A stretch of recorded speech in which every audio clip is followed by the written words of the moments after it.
ఈరోజు తెలంగాణ భవన్కు గత సంవత్సరం తెలంగాణలో ఏక్ పోలీస్ విధానం అమలు కావాలని చెప్పేసి వేలాది మంది తెలంగాణ స్పెషల్ పోలీస్ కానిస్టేబుల్ అందరూ కూడా నిరసన తెలిపిన విషయం మీ అందరికీ కూడా తెలుసు. అయితే మరి ఈ నిరసన క్రమంలో పోలీసు ఉన్నతాధికారులు ప్రభుత్వం దాదాపుగా 39 మందిని సస్పెండ్ చేయడం, అదేవిధంగా 10 మందిని డిస్మిస్ చేయడం కూడా చేసింది. అయితే ఒక రేవంత్ రెడ్డి గారే ఎలక్షన్ల సమయంలో ఎక్కడ లేని విధంగా ఏక్ పోలీస్ విధానం తెలంగాణలో తీసుకొస్తాం, పోలీసు కానిస్టేబుల్ల పరిస్థితి అత్యంత దయనీయంగా ఉంది, హృదయ విదారకంగా ఉంది అని చెప్పేసి ఇప్పుడున్న ముఖ్యమంత్రి హోంమంత్రి రేవంత్ రెడ్డి గారే ఆనాడు పోలీసు శాఖ సిబ్బందికి మరి హామీ ఇవ్వడం జరిగింది. మరి తర్వాత ప్రభుత్వం ఏర్పాటైన తర్వాత ఇదే రేవంత్ రెడ్డి ఏక్ పోలీస్ విధానానికి తిలోదకాలు ఇచ్చి మరి తెలంగాణ స్పెషల్ పోలీస్ కానిస్టేబుల్ మారుమూల అటవీ ప్రాంతాల్లో ఉద్యోగాలు చేస్తున్న వాళ్ళు, రకరకాల బందోబస్తులు, అదేవిధంగా రకరకాల సమ్మెల నుండి ప్రభుత్వ ఆస్తులను కాపాడుతూ వాళ్ళ భార్యా పిల్లలను మరి దూరంగా ఉంచైన ఉద్యోగాలు చేసిన పరిస్థితి అందరికీ కూడా తెలుసు. ఇంట్లో ముసలితనంలో ఉన్న తల్లిదండ్రులు, అనారోగ్యంతో ఉన్న తల్లిదండ్రులు, గర్భిణీ స్త్రీలు వీళ్ళందరినీ కూడా మరి దూరం పెట్టి ప్రజల ధన మాన ప్రాణ రక్షణ కోసమై తెలంగాణ స్పెషల్ పోలీసులు చాలా గొప్పగా పని చేసిండ్రు కూడా. అయితే మరి వీళ్లకు 15 రోజులకు 4 రోజుల పర్మిషన్ వచ్చేది, అంటే నెలకు 8 రోజుల పర్మిషన్ వచ్చేది, వాళ్ళ కుటుంబాల దగ్గరికి వచ్చే పరిస్థితి ఉండే. అయితే మరి రేవంత్ రెడ్డి ప్రభుత్వం ఆ 8 రోజుల పర్మిషన్ విధానం తీసేసి నెలకు 4 రోజులు ఇస్తామంటే మొట్టమొదట నిరసనకు దిగింది కొంతమంది ఆ కానిస్టేబుల్కు చెందిన కుటుంబాలు. ఆ కుటుంబాలు రోడ్డు మీదకి వచ్చి నిరసన ప్రజాస్వామ్యబద్ధంగా శాంతియుతంగా తెలిపితే వాళ్ళ భర్తల మీద సస్పెన్షన్ వేటు వేసిండ్రు ఉన్నతాధికారులు. మళ్ళీ వెంటనే అన్ని పార్టీలు కూడా దాన్ని నిరసిస్తే వెంటనే ఆ సస్పెన్షన్ను వెనక్కి తీసుకున్నారు. మరి ఉన్నతాధికారులు ఈ సమస్యను పరిష్కరించాల్సింది పోయి ముఖ్యమంత్రి ఈ కానిస్టేబుల్ అందరినీ తన జూబ్లీహిల్స్ బంగళాకు పిలిపించుకోవాల్సింది పోయి, లేకపోతే సెక్రటరియట్లో తన అధికార ఏదైతే ఆఫీస్ ఉన్నదో అక్కడికి పిలిపించుకోవాల్సింది పోయి పూర్తిగా సమస్యను జటిలం చేసే ప్రయత్నం మరి రేవంత్ రెడ్డి గారు చేశారు. దానివల్ల ఒక నల్గొండలో అన్నేపర్తి బెటాలియన్లో మొదలైన నిరసన ప్రతి చోట కూడా కుటుంబాలు రోడ్డు మీదకి వచ్చినాయి. అది మామునూరులో కావచ్చు, సిరిసిల్లలో కావచ్చు, ములుగులో కావచ్చు, ఇంకా చాలా ప్రాంతాల్లో కావచ్చు. అయితే భార్యలు తల్లిదండ్రులు రోడ్డు మీదకి వస్తే భర్తల మీద యాక్షన్ తీసుకున్నారు. అదేవిధంగా అప్పటి వరకు సరిగ్గా నిర్వహించని దర్బార్ను మరి అప్పుడు కమాండెంట్లు ఆదరబాదరగా, తర్వాత జిల్లా ఎస్పీలు దర్బార్లు నిర్వహించి వీళ్ళందరి సమస్యలు కూడా తీసుకున్నారు. కానీ 21 తారీఖు నాడు మొదలైన నిరసన 26 వరకల్లా దాదాపు 39 మందిని సస్పెండ్ చేయడం, అందులో నుంచి 6 గంటల తర్వాత 26వ తారీఖు నాడు సాయంత్రం 6 గంటలకు మళ్ళీ దాంట్లో 10 మందిని ఉద్యోగం నుంచి ఎలాంటి ఎంక్వైరీ లేకుండా 10 మందిని ఉన్న పలంగా ఉద్యోగం నుంచి తీసేసింది.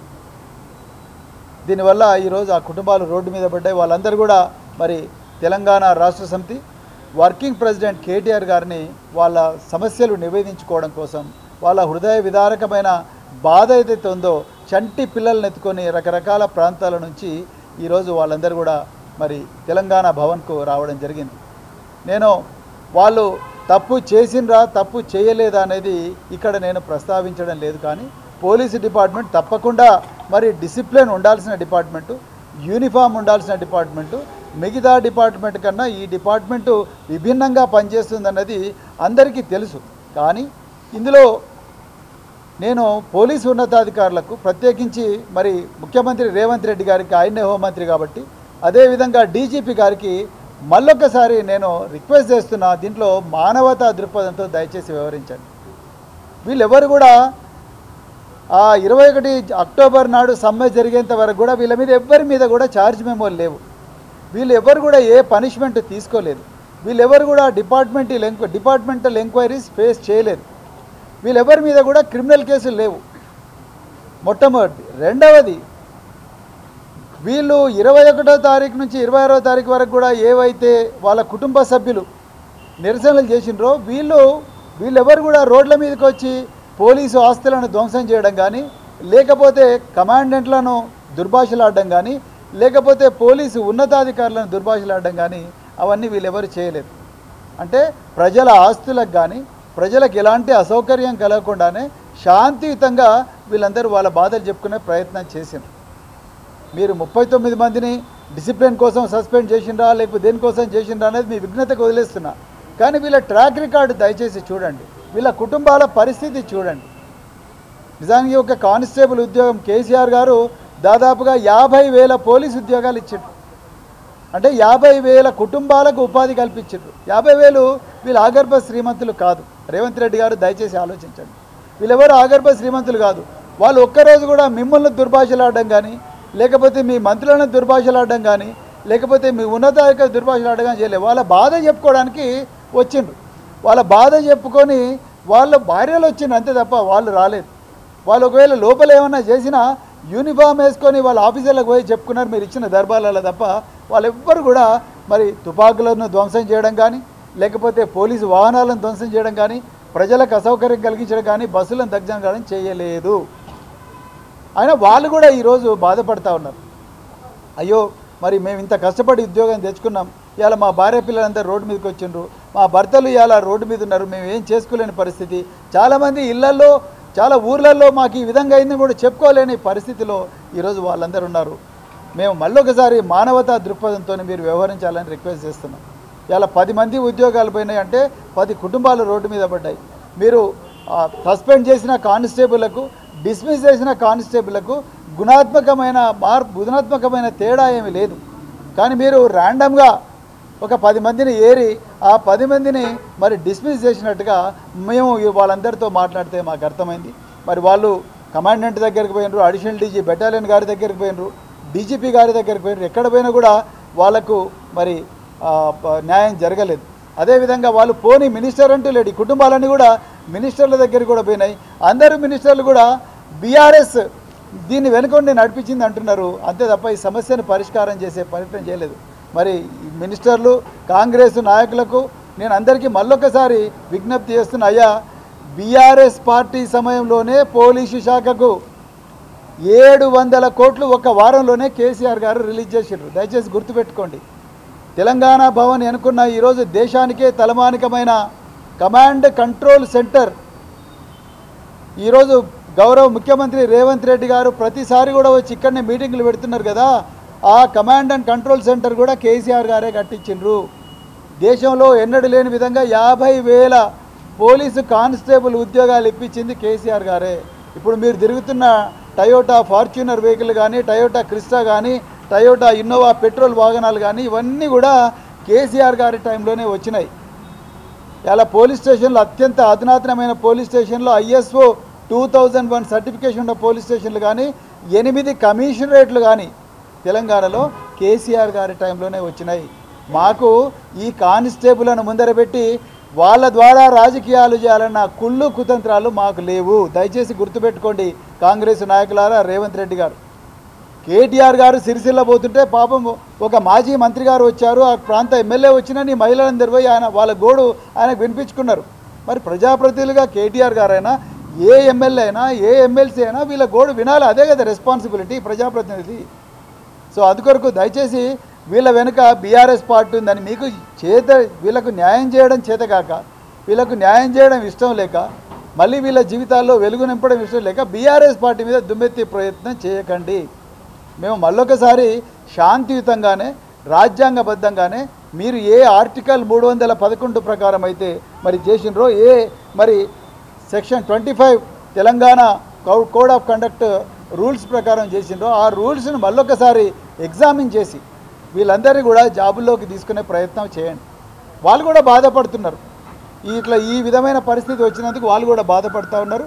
మేము మళ్ళొకసారి చెప్తున్నాం, ఇది డిసిప్లిన్ డిపార్ట్మెంట్లో యూనిఫామ్ డిపార్ట్మెంట్లో రెజిమెంటెడ్ డిపార్ట్మెంట్లో క్రమశిక్షణకు మారుపేరైన డిపార్ట్మెంట్లో ఇలాంటివి జరగడం దురదృష్టకరం. కానీ అట్లని ఈ 10 కుటుంబాలను రోడ్డు మీద పడేయడం అనేది కరెక్ట్ కాదు. దయచేసి మీరందరూ కూడా రీఇన్స్టేట్ చేయండి అని చెప్పేసి రిక్వెస్ట్ చేస్తున్నాం. అదేవిధంగా వీళ్ళ మీద ఎక్కడ కూడా క్రిమినల్ కేసులు కూడా బుక్ కాలేదు. చాలామంది గర్భిణీ స్త్రీలు మరి రోడ్ల మీదకి వస్తుంటే మేము తాళలేక వాళ్ళందరికీ సంఘీభావం ప్రజాస్వామ్యబద్ధంగా మా తెలంగాణ భవన్ నుంచే తెలిపినాం తప్ప మేము వచ్చి రోడ్లు బ్లాక్ చేయడం కానీ లేకపోతే మేము వచ్చి బస్సులు దగ్ధన చేయడం కానీ చేయలేదు రేవంత్ రెడ్డి గారు. ప్రతి దాన్ని కూడా రాజకీయ కోణంలో చూడకండి. మీరే హోంమంత్రి, మీరే డీజీపీ గారికి చెప్పి వీళ్ళందరినీ కూడా రీఇన్స్టేట్ అయ్యే విధంగా దయచేసి మరి ఆర్డర్ ఇవ్వండి అని చెప్పి రిక్వెస్ట్ చేస్తున్నాం. అదేవిధంగా మరి కేటీఆర్ గారి ఆదేశాల మేరకు తప్పకుండా ఈ కుటుంబాలందరికీ కూడా మేము అండగా ఉంటాం. వాళ్ళు చేసే ఈ న్యాయబద్ధమైన రాజ్యాంగబద్ధమైన పోరాటంలో చివరి వరకు కూడా వాళ్ళకు అండగా ఉంటాం. ఈ కుటుంబాలకు మాత్రమే కాదు, తెలంగాణలో ఏ ఉద్యోగికి అన్యాయం జరిగినా, ఏ ఉద్యోగికి జీతం రాకపోయినా, ఏ ఉద్యోగి అక్రమంగా సస్పెండ్ అయినా, ఏ ఉద్యోగి కూడా ప్రమోషన్లలో ఇబ్బంది అయినా కూడా దయచేసి మీరు తెలంగాణ భవన్కు రండి. అక్కడ మీరు ప్రజావాణి పేరుతోని ప్రజాభవన్లో వీళ్ళకు న్యాయం జరగడం లేదు అనేది చాలా క్లియర్గా అర్థమవుతున్నది. అందుకొరకు ప్రజాభవన్లో న్యాయం జరిగినప్పుడు తెలంగాణ భవన్కు రండి. ఇప్పటికే వేలాది మంది ప్రతిరోజు కూడా తెలంగాణ భవన్కి వచ్చి వాళ్ళ సమస్యలు చెప్పుకుంటున్నారు. అందులో భాగంగానే ఈరోజు వీళ్ళందరూ వచ్చారు. తప్పకుండా సమస్యలు చెప్పుకోవడానికి వచ్చిన ప్రతి ఒక్కరికి కూడా న్యాయం చేసేంత వరకు కూడా మేము నిద్రపోమని చెప్తూ మరొకసారి వీళ్ళందరినీ కూడా మానవతా దృక్పథంతో ఉద్యోగంలోకి తీసుకోవాలని చెప్పేసి డీజీపీ గారిని, హోంమంత్రి గారిని కోరుకుంటూ మరొకసారి ఇక్కడికి వచ్చిన అందరికీ కూడా వీళ్ళ బాధనంతా కూడా తెలంగాణ ప్రజలకు తెలియజెప్పే ప్రయత్నం చేస్తున్న మీడియా మిత్రులందరికీ కూడా హృదయపూర్వక ధన్యవాదాలు చెప్తూ జై తెలంగాణ, జై కేసీఆర్.